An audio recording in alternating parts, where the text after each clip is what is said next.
l'optimisation de l'application, c'est des économies immédiates. Et donc, ça devient une préoccupation beaucoup plus importante pour les développeurs d'applications. Il faut tout de suite considérer mon application, quelle est sa consommation en ressources, par exemple CPU. Et si je sais l'optimiser, j'ai un gain immédiat là-dessus. Et ce n'est pas toujours facile d'anticiper des usages, donc j'ai besoin de le regarder et de le suivre dans la vie de l'application. Premier élément, chose assez différente, parce que les développeurs applicatifs, ils se disent, moi j'utilise un serveur d'application, je mets du code Java dedans, j'utilise une base de données, pour faire la liaison, j'ai un outil de type Hibernate, je ne sais même pas ce que ça consomme. Je ne sais même pas ce que ça consomme. Là, j'ai besoin de le comprendre. L'autre chose qui est très intéressante, c'est quand vous prenez Amazon et les autres, hein, mais Amazon a été le premier à introduire ça.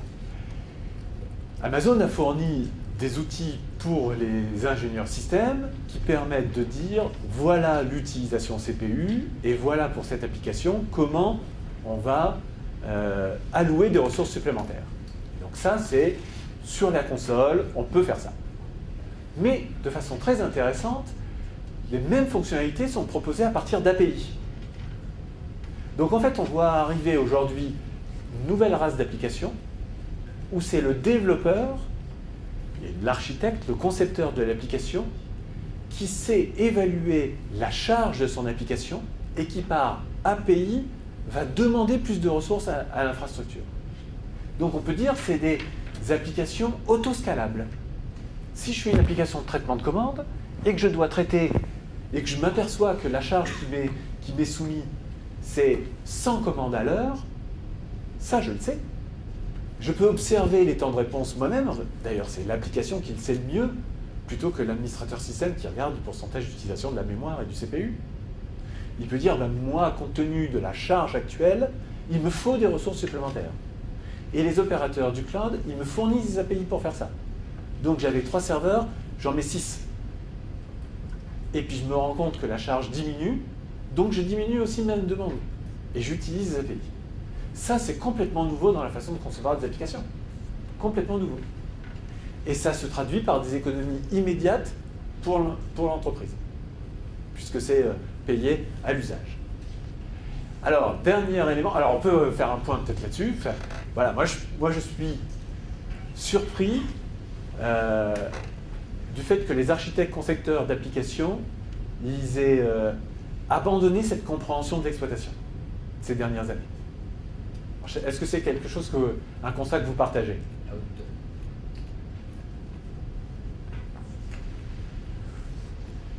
Bon, et donc aujourd'hui, on voit une pratique émergente nouvelle, alors qui est baptisée DevOps, pour dire il y a une synergie, un rapprochement entre le métier de développeur et le métier d'exploitant. Et donc ça change complètement la relation entre les études et l'exploitation. Dans la DSI, il y a souvent 2 grands pavés, la direction des études, la direction de la production, de l'exploitation. En fait, il faut se dire que avec la virtualisation et avec le cloud, pour les exploitants, on change complètement de point de vue. Avant, on regardait la machine, l'utilisation de sa mémoire, l'utilisation de son CPU, mon réseau, quelle est l'utilisation de la bande passante, mon stockage, quelle est l'utilisation des baies de stockage, et c'est ça mon point de vue. Et quand je regardais qu'on avait des soucis, ben, j'achetais plus de CPU, plus de mémoire. Avec la virtualisation et le cloud, où finalement les applications elles prennent une place petite, moyenne, grande, et ça évolue dans le temps, l'exploitant il est obligé de comprendre l'application.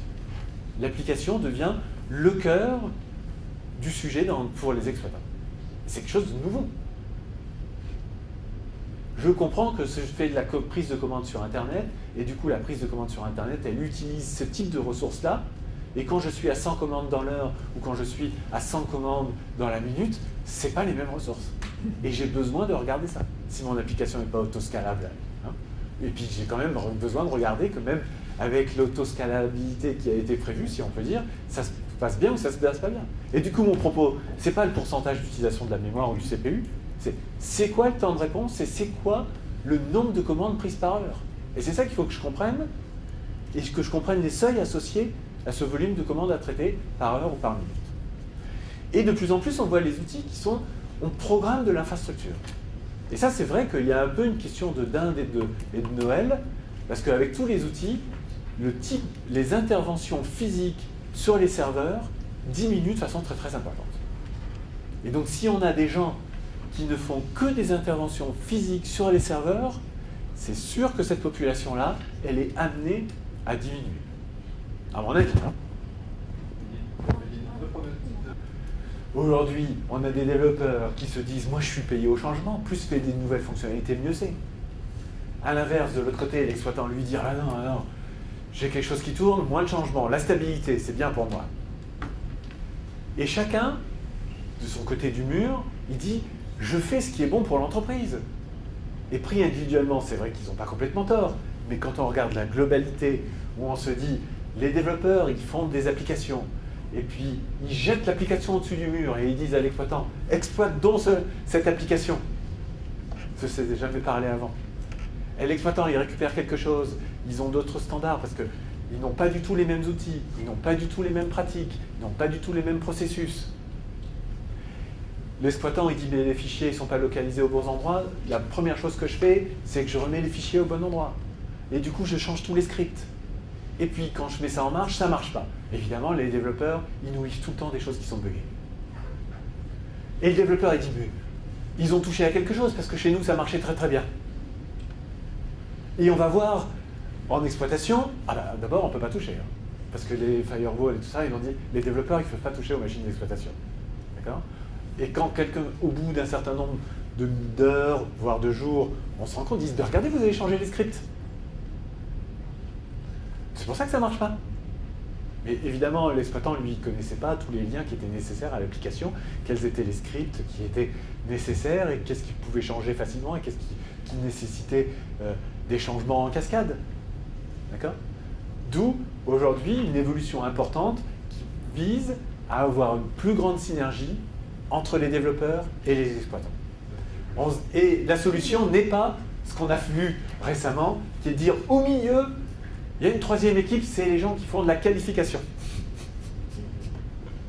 qui créent encore une zone supplémentaire, des process plus longs. Je vous parlais l'autre jour, tout à l'heure, de ce client qui a 7 niveaux de test avant de passer en production. Donc vous imaginez bien le délai pour faire Hello World.